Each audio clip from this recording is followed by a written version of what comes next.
Happiness Isn't Brain Surgery with Doc Snipes. This podcast was created to provide you the information and tools Doc Snipes gives her clients so that you too can start living happier. Our website, DocSnipes.com, has even more resources, videos, and handouts, and even interactive sessions with Doc Snipes to help you apply what you learn. Go to DocSnipes.com to learn more. Hi, everyone, and welcome to Happiness Isn't Brain Surgery with Doc Snipes, practical tools to improve your mood and quality of life. Today, we're going to be talking about 10 ways to use mindfulness to improve self-care. So the first question you might be asking is, well, what is mindfulness?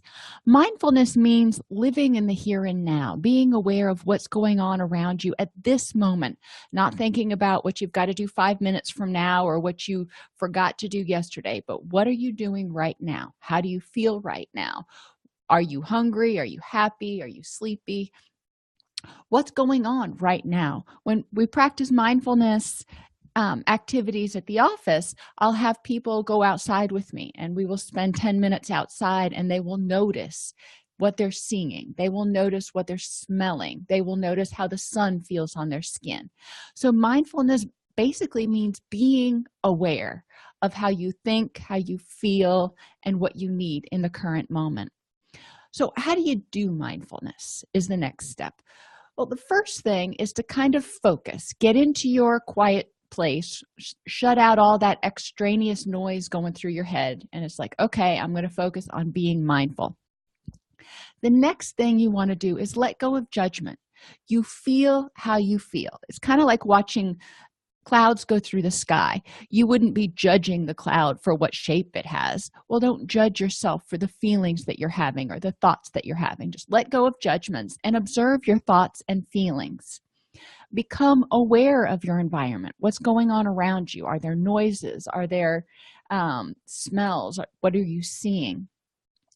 And just take a moment to be thankful for the experience.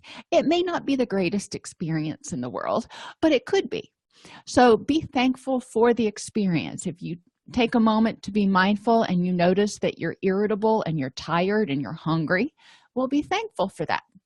You can fix the next moment. You can improve the next moment, because when you're mindful, you take note of those things and go, oh, you know what? In order to feel better, I need to figure out what to do about whatever I'm irritable about. I need to get something to eat, and maybe I need to take a little power nap. So mindfulness really helps you figure out in the moment how to improve the next moment. So if you're having a bad moment, you can improve upon that. You don't have to stay stuck in ickiness. If you're having a good moment, you can enhance it and stay in the good moments and keep staying in there. So what are some of the ways that you can use mindfulness to improve your wellness and improve your health and happiness? The first one is emotion acceptance. In our culture, a lot of times we stuff our emotions. We eat our emotions. When we're sad or stressed, we eat. When we're bored, we eat. When we're happy, we eat. When we feel unpleasant emotions like anger or sadness, a lot of times we try to avoid them. We try to escape from them. We try to ignore them as much as we can instead of dealing with them. Emotions are not scary. They're nothing more than physiological reactions that tell us to do something, maybe to repeat something that was really pleasurable, or to avoid something that was scary or that was, painful. Our emotions tell us to grieve things that we lose. When we grieve, when we feel depressed, when we feel a sense of loss, what it means is that something important is no longer in our life. And, we need to take a moment to acknowledge that and move to acceptance. So recognizing that emotions don't have to be scary things. So the next step is to identify your beliefs about emotions. What do emotions mean? Are they scary? Are they uncontrollable? Do your emotions mean that you're weak? Do your emotions mean, what is it that you believe about emotions? And, how does that impact how you deal with them? Are your emotions not worthwhile? Maybe somebody told you along the way that your feelings were overreactions or your feelings weren't worthwhile.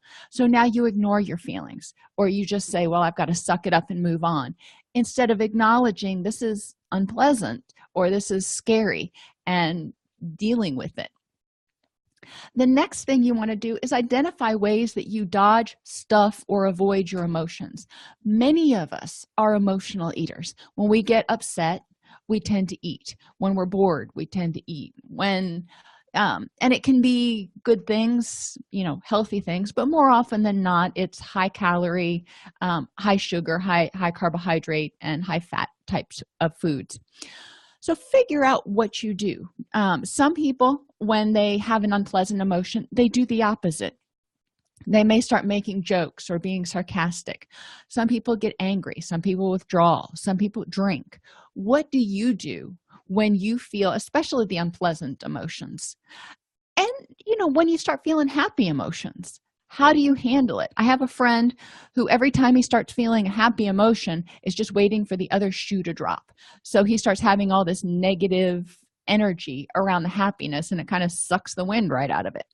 So when you feel happy, what do you do? How do you embrace that happiness and revel in the fact that, hey, at this moment in time, I am feeling awesome? Another thing you can do when you do your mindfulness activities, and you need to schedule these in, you need to figure out when you're going to practice mindfulness, because it's not something that you're just going to say, I'm going to start being mindful, and you're going to do right off the bat.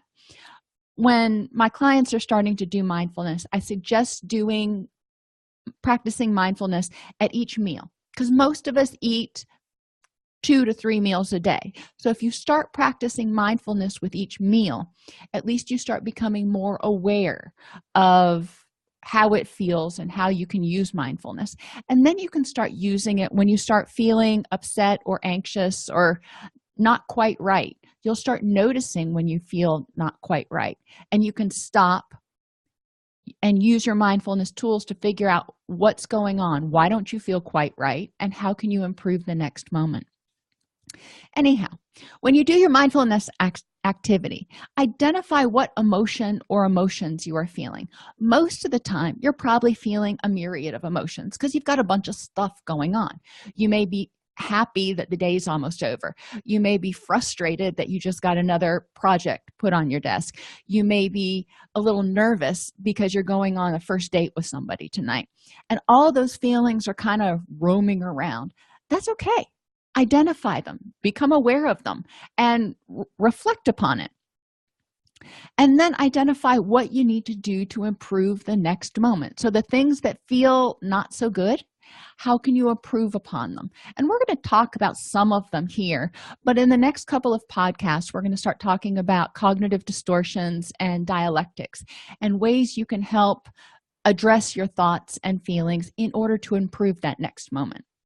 But as you start to become aware and start identifying how you're feeling and what you need, you're going to start learning to trust yourself more, because most of the time people don't trust their own gut instincts. They don't trust their reactions, or maybe they rely on them a little too much.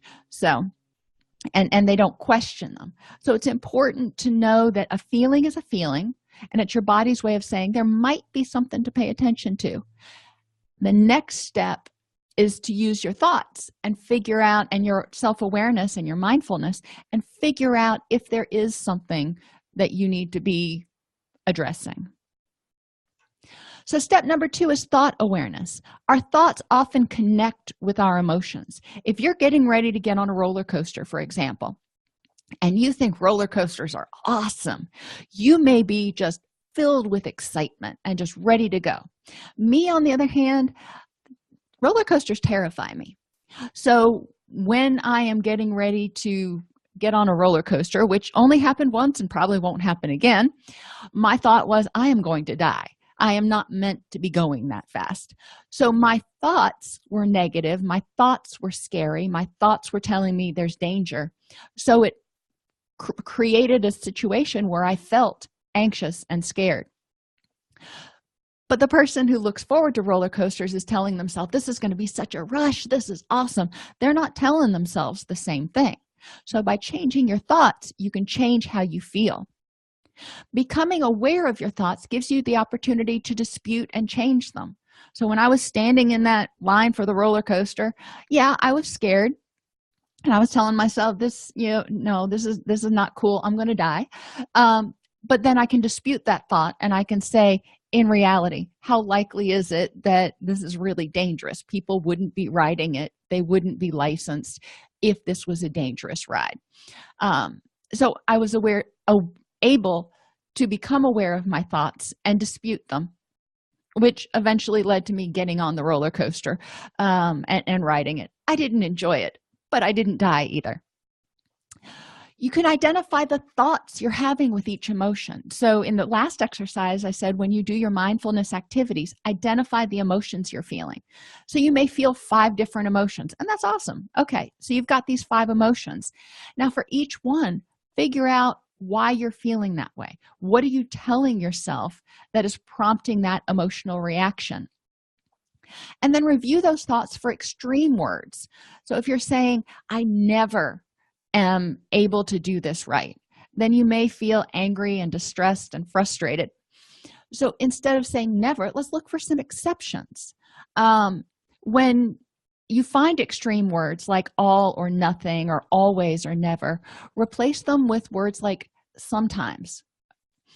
That will help kind of hedge what's going on, because rarely, if ever, does something happen all the time. Especially when we're talking about humans. When we're talking about the seasons, yes, winter always follows fall and those things.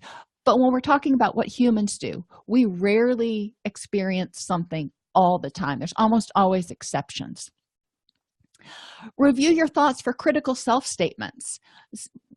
Things that, you're telling yourself, like, of course you're going to fail when you do this, or you don't deserve to be happy, or whatever those statements are that are contributing to your anger or your depression or your anxiety. And ask yourself, says who?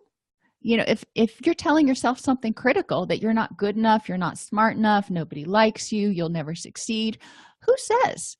What's the evidence for that? Who told you that? And most of the time you're either going to find somebody that told you that a long time ago about something completely unrelated, but you've got to figure out, what do you believe? The next thing I want you to ask yourself, so I want you to ask yourself 2 things. The first thing is, says who, and what do you believe? And the next thing is, would I even say this to anybody else? Would you tell somebody, you're not worth it? I don't think you would. So why in the world do you tell yourself that? If you wouldn't say it to somebody else, if you wouldn't say it to your friend, if you wouldn't say it to your child, why in the world are you saying it to yourself? The next step in thought awareness is finding the balance, or the dialectics. Dialectics means there can be 2 opposing forces that are equally true. You can be happy and sad at the same time. In life, very often there's a lot of stuff going on, and there are things that you're happy about and things that you're sad about. And you can choose which one to focus on. You can choose to focus on the sad and ignore the happy, which would make you plumb miserable. You can choose to focus on the happy and ignore the sad, which is a little harder to do. Some people do it. Or you can choose to deal with and embrace the sad, but also focus on the happy. And I have an entire podcast coming up in 2 weeks on dialectics that will help you kind of learn how to balance the both ands. You can be angry at somebody and still love them. You can hate something somebody does and still love them. So there's balance. So how can 2 things that seem to be contradictory, how can they be true? Number 3, be mindful of your intentions. When you are doing things, sometimes you do things that create a self-fulfilling prophecy. For example, if you're afraid that you're going to not get into a particular college, or you're not going to get a job interview, then you may kind of drag your feet and not get the application in on time, or make silly mistakes on it, because somewhere in the back of your head, you want an excuse for why you didn't succeed. So you create a self-fulfilling prophecy. You make sure that you don't succeed, so you have something else to blame it on. So when you're doing things, be mindful of your intentions. If you're procrastinating, ask yourself, why am I procrastinating? Why am I making this harder on myself? The other thing you can do when you're looking at your intentions is remember who and what is important in your life. When you think of, these are the things that are really important in my life, and that's going to be different for different people. Some people it's their family, some people it's their job, some people it's a little bit of everything. But who and what is important in your life? Okay, that is your happiness. That is your happy place. Now, whatever you're getting ready to do or whatever you're doing, whether it's taking a job or starting or ending a relationship or just plumb being angry, is that action, is what you're doing, getting you closer to or further away from those things? For example, if you take a job because it pays really, really well, it's not a job you really want, but it pays really, really well.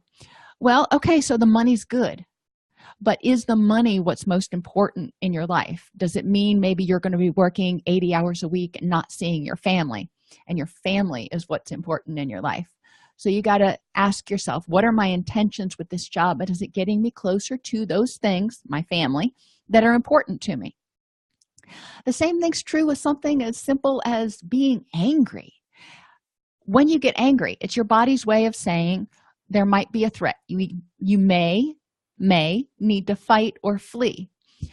The key is may, and you need to use your thoughts and look at it and go, is this really a threatening situation? Is this something that requires my energy? Is there a threat to me, or am I just getting kind of all in a tizzy over nothing? And then you need to ask yourself, is staying angry or getting all fired up angry, is this helping me move towards my goals, those things and people that are important in my life, or is it just draining my energy?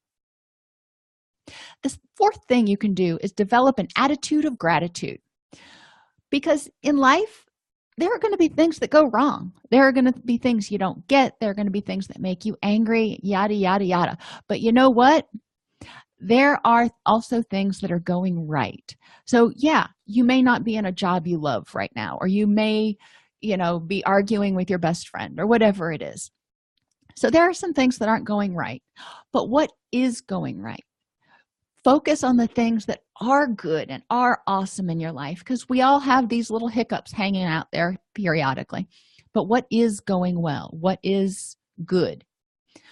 Focus on that attitude of gratitude. Keep a running list so you can review it periodically. I get up in the morning and I go, okay, the animals made it through the night. They're healthy. I've got a roof over my head. My kids are doing well.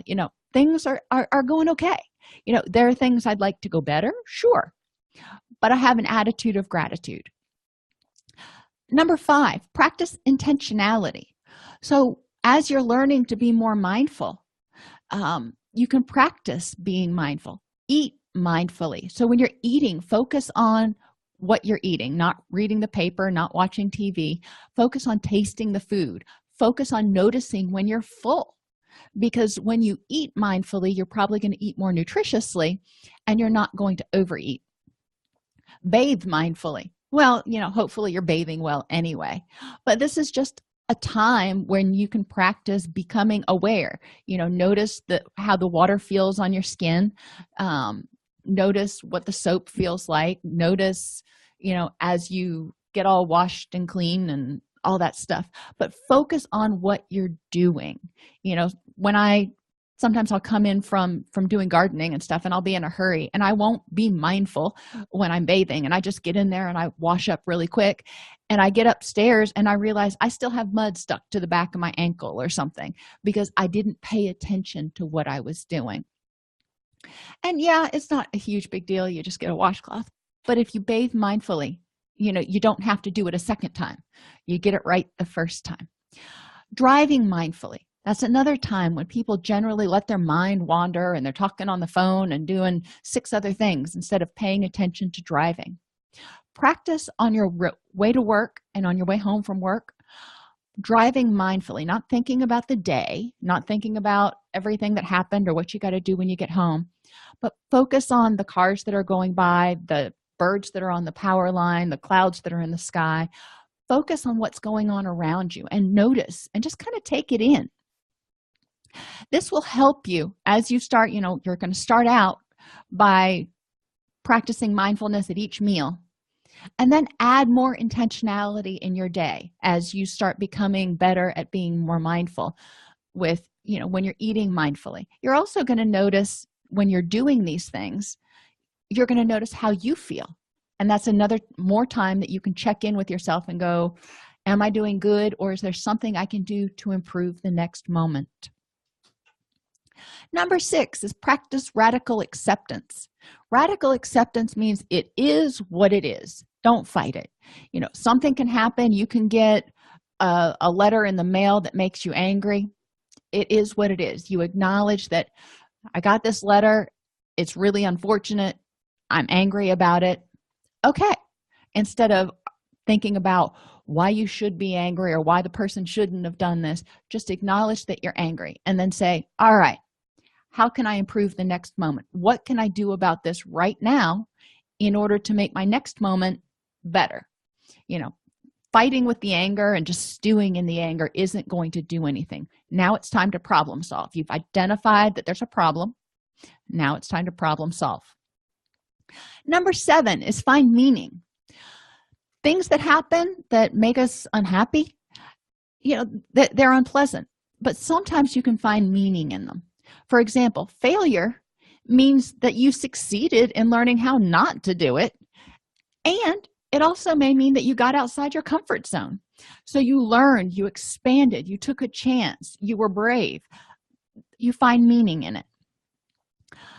You can find meaning in loss, recognizing that the loss means whatever it is may not be present in your future, but you still have the memories and all the ways that it changed you and helped you feel better, helped you be a better person, or impacted you.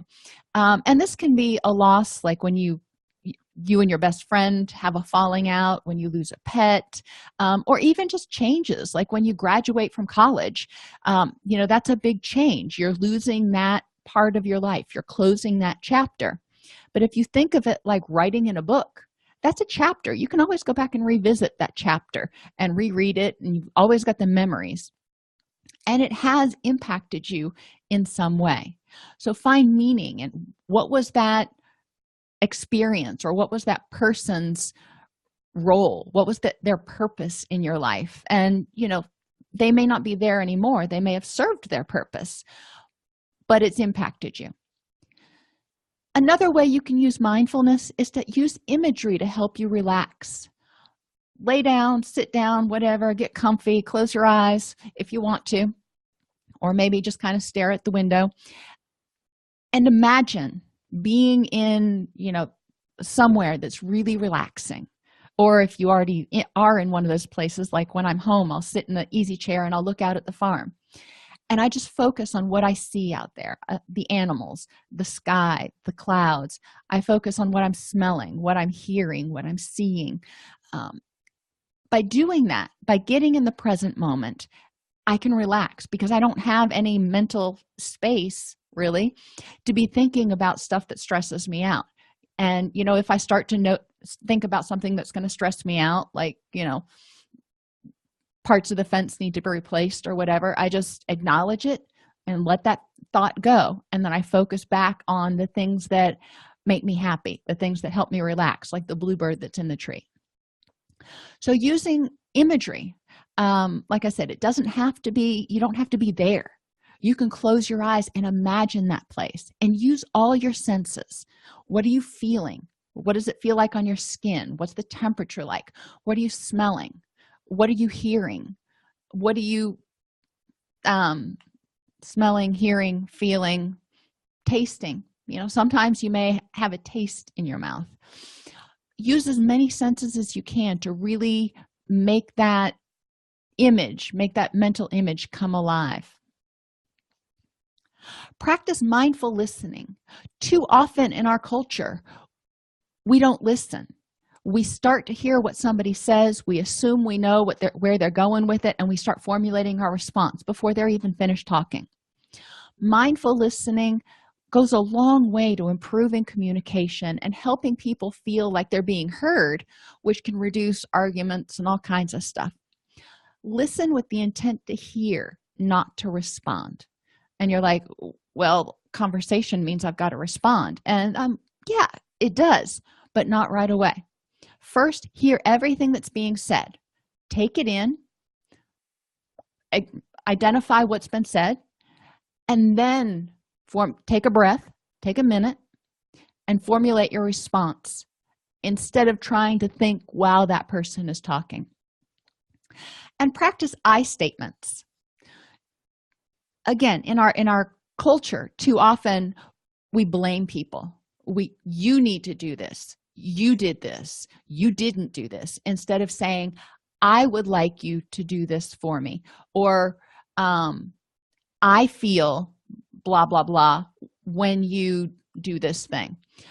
So practicing I statements encourages you to find your part in it. If the kids are around and I need somebody to take out the trash, I can say, I would like you to take the trash out, instead of you need to take out the trash, because the child's going to look at me and go, well, I don't really need to. No, I don't, but I need them to take out the trash.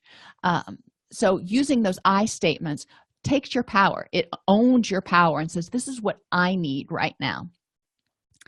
And it also can help you find your part in situations like when you come home late, I feel like you're not respecting me because you don't call, or whatever the case may be. But you're stating what your part is. What are you feeling? What are you doing in this situation as a reaction to that person's actions? They're not making you feel a certain way. You are feeling a certain way. You are choosing to feel a certain way.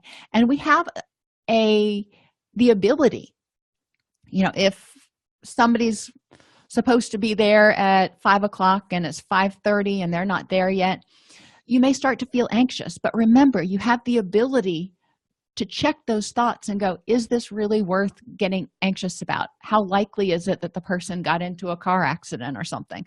Probably pretty unlikely. So you can choose to hold on to that anxiety and build it up and have all these what if statements, or you can choose to let it go and look for exceptions and think, what are the possible reasons this person might be late? Maybe they got held up at work, or maybe they had a flat tire that they had to change, or something that's not earth-shattering. So by practicing I statements and recognizing that other people can't make you feel anyway, you're going to take back a lot of your energy and power, and it's going to help you start feeling happier, which benefits you all the way around. If you like this podcast, you can subscribe on your favorite podcast app, join our Facebook group at DocSnipes.com/Facebook, or join our community and access additional resources, including live group chat on Thursday nights at DocSnipes.com.